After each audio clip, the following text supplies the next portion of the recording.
Hey guys, Drifter here. Today I've got a controversial video for you on discrimination versus religious freedom. This was a topic that I've personally been avoiding for a while now because it's kind of controversial. I'm sure I'll lose like 1,000 subs over this. However, it is a heavily requested one for my more philosophical series, and a particular fan has been requesting this for a very long time. So I looked into it, it was interesting, and it was time. As a thought, I prefer to think about these videos as being based on civics instead of politics because I try to give a good explanation, but take it however you want. And it's topical because Texas, my home state, recently passed the Protect Chick-Fil-A bill to protect businesses from discrimination and it's also known as restoring religious liberty in a lot of circles. This essentially started with Chick-fil-A losing out on a contract for the Houston Hobby Airport because they close on Sunday. Sunday's the busiest day at Houston Hobby, and they have a profit-sharing agreement, so that means that they're out one day a week on the busiest day, and the Houston Hobby Airport will make less money. It became a political issue because of the anti-LGBT stuff Chick-fil-A's tied up in, and because Chick-fil-A declared that they were being discriminated on based on their religion because they're not open on Sunday because it's against their religion. This escalated up through the Texas representatives and to the governor's office, where a law was signed in, the Protect Chick-fil-A law, which bans government entities from taking adverse action over an individual or organization's affiliation to a religious organization, or essentially the state government cannot reward or remove contracts to different organizations based on their religious affiliations, and it was very much so designed to benefit Chick-fil-A, hence the Protect Chick-fil-A Act. So now we have Chick-fil-A back in the airport, and I thought it'd be a great time to talk about this topic. The most common example, the one that you guys have heard all about, is the gay wedding cake thing. Like a gay couple goes to a bakery and they want to get a wedding cake, but the bakery says, we're Christian, we don't want to bake that cake because we feel that using our artistic talents would be a sin, so we're just not going to do it. And they're like, well, you're discriminating against us based on our orientation, and that's illegal. And it went all the way up to all the high courts, turned into a big mess. But before we talk about that one, which is an easy to wrap your head around kind of example, I wanted to talk about some older and much rougher examples of religious discrimination that these are probably not going to settle quite so well. Historically speaking, religiously affiliated schools, such as Catholic schools, even ones that offer some degree of secular education, have been known to fire women who become pregnant while not married, or women that have live-in partners while not married. Business owners have refused to provide insurance coverage for contraception for their employees, and I think this was a bigger one during the Obamacare thing when contraception was sort of put into the whole package and become mandatory. A lot of businesses just stopped offering insurance. Graduate students training to be social workers have refused to counsel gay people. Not very good on the empathy there, in my opinion. Pharmacies turn women away on occasion because they want to fill birth control pills or get morning after pills, and that violates the it would be a sin to provide those, according to the pharmacist's religious beliefs. Or most scarily is hospitals refusing to treat transgender patients or homosexual patients or patients of another religion. More on this one later, and we're going to keep the hospital examples relevant to America because I know in other countries it can get really, really crazy. Basically, where this all starts is the First Amendment, our most important amendment, which states very briefly that Congress shall make no law restricting an establishment of religion or prohibiting the free exercise thereof, or freedom of speech or press, or the ability to assemble. So in the United States, we have freedom to practice and express our religious beliefs almost unilaterally, unless your religious belief, I guess, is to murder babies or something like that. You can believe anything you want. The government has no authority to compel any belief from you or any speech or any participation in a religious event. Or if you're non-religious, you don't have to do anything if you don't want to, I suppose.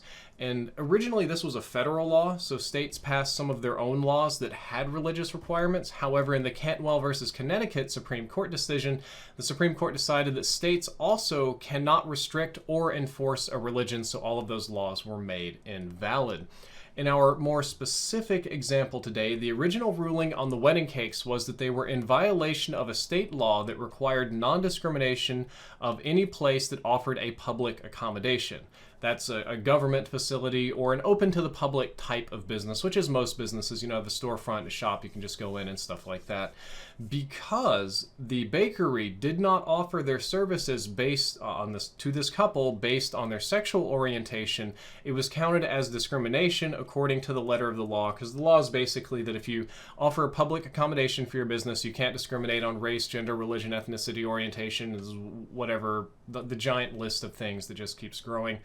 The bakers disagreed. They said essentially that them being forced to make a cake for a homosexual wedding would be sinful because homosexuality is very explicitly listed as sinful several times in the Bible, and it's not just selling a good, but moreover they have to use their artistic abilities to create something that celebrates something that they find evil. Thus, it would be violating their religious freedoms because it would be compelling them to sin, essentially. It would be compelling them to celebrate or do something creative for the opposite of their beliefs. Eventually, it didn't hold, and the decision was that since they offered public accommodations, they can't discriminate, and they just kind of have to deal with it. Other states saw this happening, and they responded by passing a lot of bills of similar names, something about restoring religious freedom, protecting religious liberties, Religious Restoration Act, something. They all have different names, and most of them are written and worded pretty similarly. In quite a few of them, you'll see that there is a redefinition of what a sort of legal person is when it comes to discrimination to make it much broader, such as, I'm going to quote this one, any individual, association, partnership, corporation, church, religious assembly, or institution, or other business organization, like Chick-Fil-A, for example.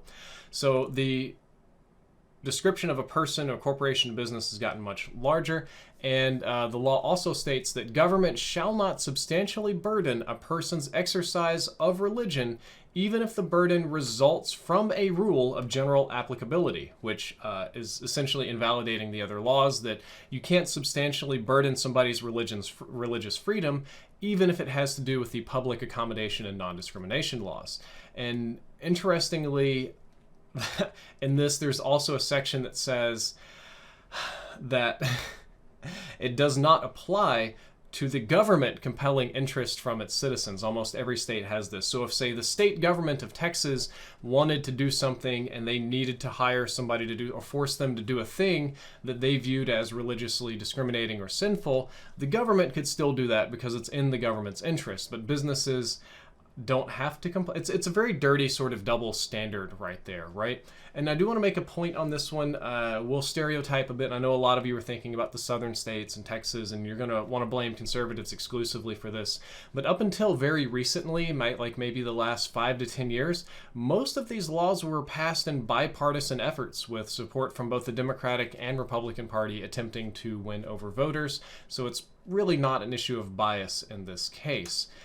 However, this leads us to an interesting place where discrimination can kind of get crazy. I'm going to stick with the Christian Bible for most of these examples because it's the one that I'm most familiar with. I've read excerpts or the larger parts of the other books, but I'm not an expert in them.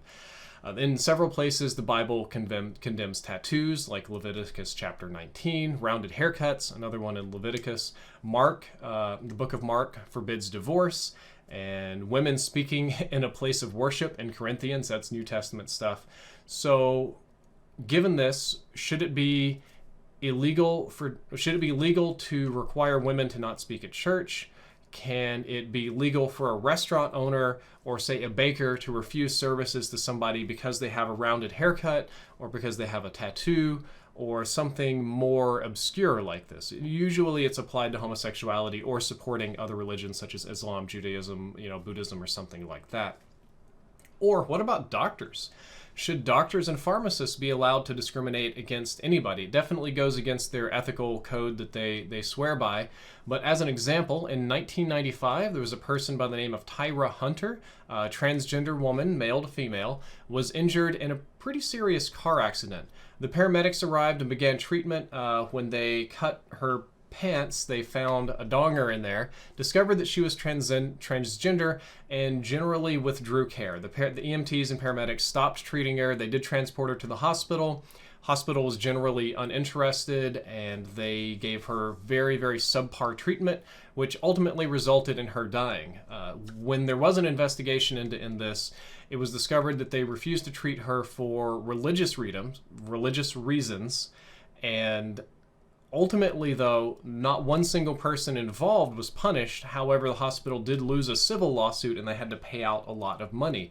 So, and you see things like this, like a woman goes to a Catholic hospital because it's free or whatever, and she needs a life-saving abortion because this baby has a head the size of 3 watermelons and it's going to tear her open, or it's tied around a vein, or just one of those pregnancies is just not going to happen and she needs an abortion or she'll die. And the doctors say, well, we can't do that because it's against our religion to abort babies and cause death. And the woman's like, well, I'm going to die and the baby's going to die anyway. And they're like, well, we can't do that. It's against our religion. And these people are poor, desperate, or there's not enough time to get them to another hospital, so they pass as well. This is an area of civics that I find people don't understand each other very well in. They struggle very hard to empathize, and even if you don't really truly empathize, to just sort of really understand the other group so you know what they want.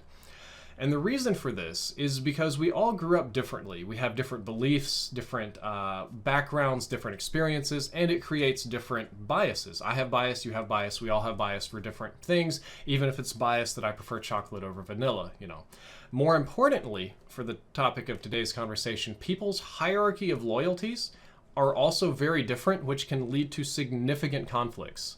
By hierarchy of loyalties, I mean very simply who you are or are not loyal to. We have 2 examples that I made on Microsoft Paint because I don't have Photoshop and I can't see colors. So here's an example of a hierarchy of loyalty. This is going to be the prototypical American ideal example for what a lot of people have been taught, or what I was taught growing up. You're loyal to God first above everything else, your country second, then your family, then yourself, and then at the bottom you have society as a whole. Maybe your community a little higher than that, but like the greater humanity. But your ultimate loyalty is to God. You follow God's commands before anything else. However, there could be a person who was born perhaps in an atheist household who did not believe in God, or was not part of their belief, or they lost it, or they had different life experiences, or they're from a different culture that has a totally different understanding of this, and this totally other person, could be a full-fledged citizen the same as anybody else, would have loyalty first to their family above anything else, then society as a whole, then to themselves after the greater good, finally the country lesser than themselves, and surprisingly something like a company, a business, a corporation, an organization at the bottom, toward that they have some degree of loyalty to, but perhaps not as strong. And you can shuffle any of these. You can add different things in there. You can have people loyal to chicken sandwiches if you want to. Shout out to Popeyes, and make delicious chicken sandwiches better than Chick-Fil-A now. But the reason is that many of us have different experiences. So what we're loyal to changes, and people kind of don't always empathize or understand that other groups have different loyalties. Many of us, in America at least, are raised in religious households, and we're taught religious things in a very serious, matter-of-fact sort of way. I was raised this way as well. I grew up at 5 years old thinking the whole world was run literally by angels and demons and slings and arrows of outrageous fortunes, battling it out behind the scenes, and mythical monsters and stuff like that. As I grew older, I obviously learned more, and I think I've embraced a more liberal version of Christianity now. However, some of these beliefs still persist or have created biases over the course of my life, and they do affect my decision in some capacity. I can try to be a all logical, all rational robot being, but nobody does that. That's not really realistic. Other people grew up with the lack of this religious education, or perhaps education from a different religion that had different values, or they were only taught self-reliance because they had no parents, or they were taught a very strong social value, or they were taught to worship money, in a sense. Most people, not literally, but people that chase money, and their god might as well be a big corporation somewhere that just churns over profits. So when it comes to a difficult political or civic decision where a non-religious person and a religious person are having a disagreement on things that fundamentally relate to a religion, it gets very heated very fast, and people tend not to understand the other side. And it's especially bad when it comes to legislating a religion or a sin or restricting or something like that. As a really extreme example, a very zealous believer might want to make church or mosque or temple attendance absolutely mandatory. Blasphemy becomes illegal. Dancing and gambling and drinking and all that should become illegal because in their mind that's all sin and people shouldn't be sinning. A very non-religious, very worldly person on the opposite end of the extreme, a Redditor, if you want, would probably prefer to legalize almost every vice that doesn't just instantly kill you, prostitution, drugs, just whatever, just so long as it doesn't make people keel over and die should be fine. Or they would also be likely to say that it should be legal to compel a religious individual to perform a service that they see as sinful to benefit society as a whole, because they would put society above a God in their hierarchy of loyalties. The First Amendment, however, says that you can't compel people to violate their religious beliefs. You can't make me sin because that violates the First Amendment, my religious beliefs. But on the same time, you can't use your religious beliefs to discriminate against other people. So we have this sort of tug of war here, and there's no clear and easy solution for the problem. Because you end up kind of shafting one side or the other. Some examples, just little thought experiments if you want to go to it, because we've been mostly sticking with Christianity and cakes. What if, say, a Muslim bakery got a request to make a bar mitzvah cake? It's a place that offers a public accommodation. They make wedding cakes, cakes of many kinds. For whatever reason, there's a lot of Arabic and Muslim-owned bakeries around me. So whatever, that's just an example that was in my head.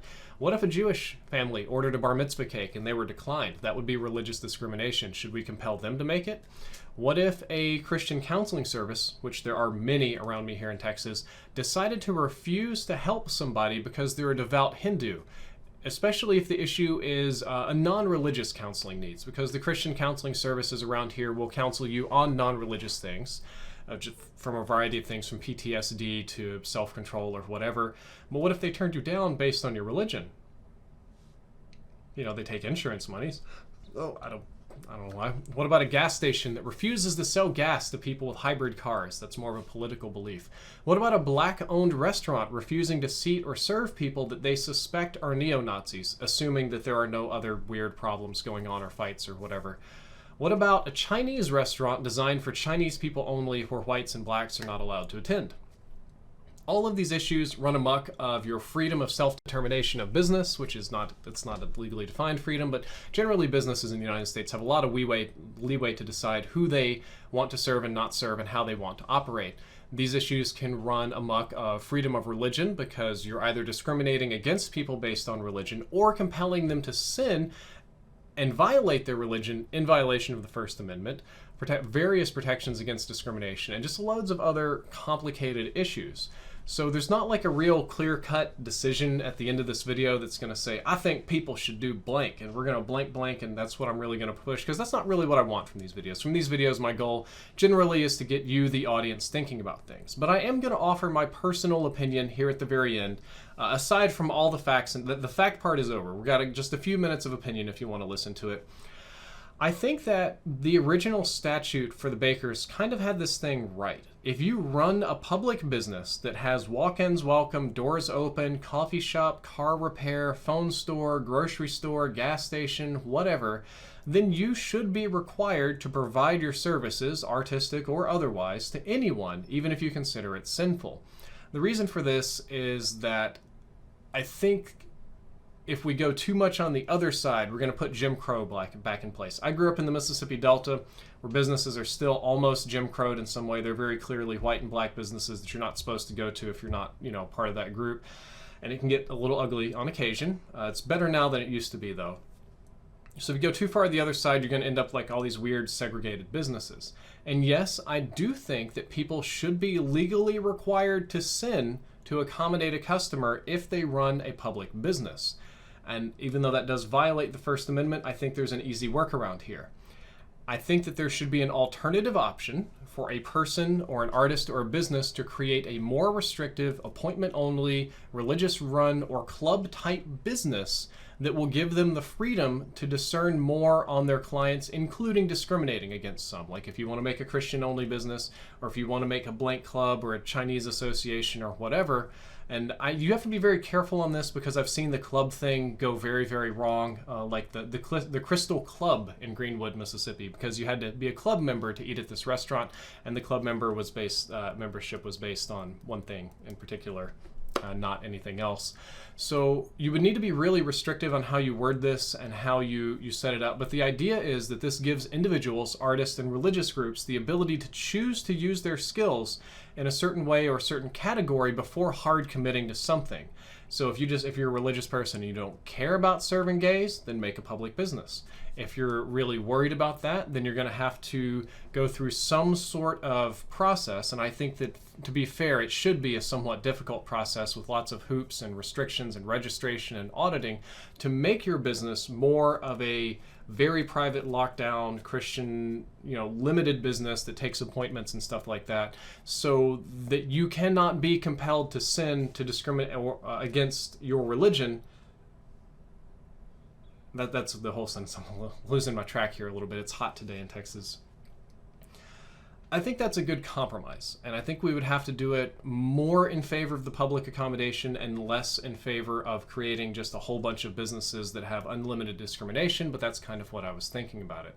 Because if you go too much the other way, you just end up with Jim Crow. Guys, I hope you enjoyed this video. I hope that you learned something useful, even if you completely disagree with me. I hope you learned something useful from the facts of the situation, and if you enjoyed this kind of content, don't forget to like, favorite, and subscribe.